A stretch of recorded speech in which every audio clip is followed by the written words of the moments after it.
Jumper wires for sensor और 3 jumper wires for servo motor. ये दोनों के लिए हमको यूज करना पड़ेगा। तो आप जैसे ही अभी लॉजिक क्या होगा, टच सेंसर को आप जब टच करते हो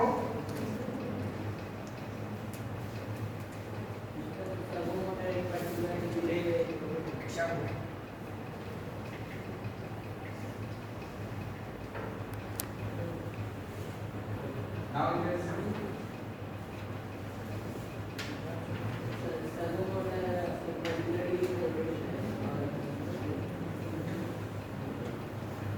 so यहाँ पर क्या होगा, टच सेंसर से टच करते हैं तो एक सिग्नल जनरेट होगा which will be input to the Arduino।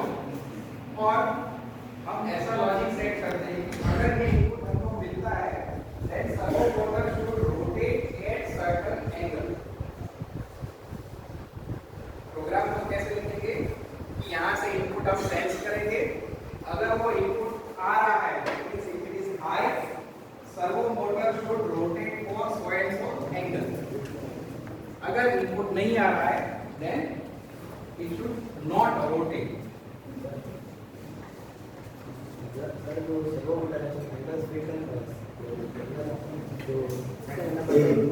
वो हम प्रोग्राम में लिख सकते हैं।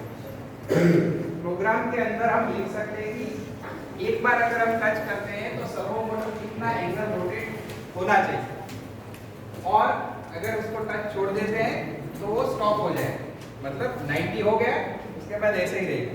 दूसरी बार जब हम टच करते हैं then again it will rotate for next 90। तो जो पहले का 90 हो गया ना अब 0 हो जाएगा, फिर टच करोगे तो फिर से वो 90 या 180 हो गया, जो भी एंगल हमने सेट किया है। एक बार टच करोगे 90, दूसरी बार टच करोगे again 90, so on and so on। So as such we can rotate the servo motor by touching the touch sensor। जैसे आप टच करोगे प्री डिफाइंड एंगल, यहाँ पर हम एंगल डिफाइन कर सकते हैं। अगर हमने यहाँ डीसी मोटर रखा होता है तो क्या होगा, हम जब टच करते हैं तब वो रोटेशन शुरू कर देगा, घूमने लगेगा, उसको छोड़ देते हैं, स्टॉप हो जाएगा। So it will be acting like a switch on, but here we can use for predefined angle। तो उसका लॉजिक हमने समझ लिया, तो उसका प्रोग्राम कैसे होगा, 3 पार्ट्स, पिंस डिफाइन करने हैं, पिंस को सेट करना है और लूप लगाना है, if लूप जो पहले था वही। So just write। अभी यहाँ पर क्या है, हमको जो सर्वो मोटर है उसके जो कमांड्स होते हैं उसकी लाइब्रेरी इसमें इंक्लूड करनी पड़ेगी, क्योंकि वो प्री डिफाइंड प्रोग्राम में नहीं होती। तो ये एक पार्ट अलग हो जाएगी कि आपको कुछ सर्वो मोटर्स के कमांड है that is to be included in the program. तो इनिशियलाइजेशन में पहले हम वो इंक्लूड करेंगे, hash include servo dot h। So hex file for the servo motor, servo motors के कमांड्स जो है उसके लिए एक हमने लाइब्रेरी ऐड कर दी।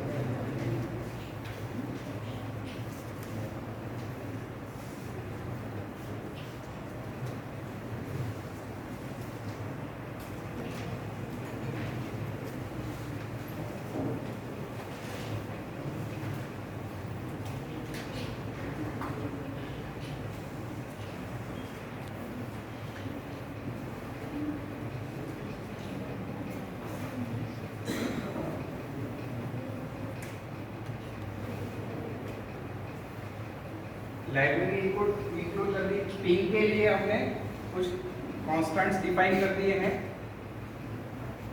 उसके बाद हमने थोड़ी लाइंस लिखी है डेफिनेशन की।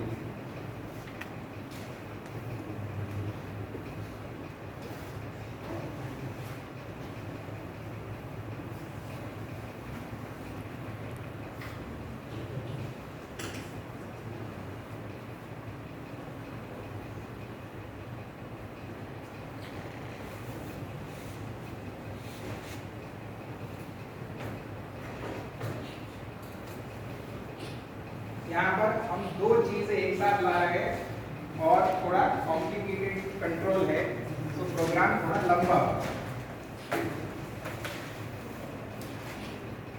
हैं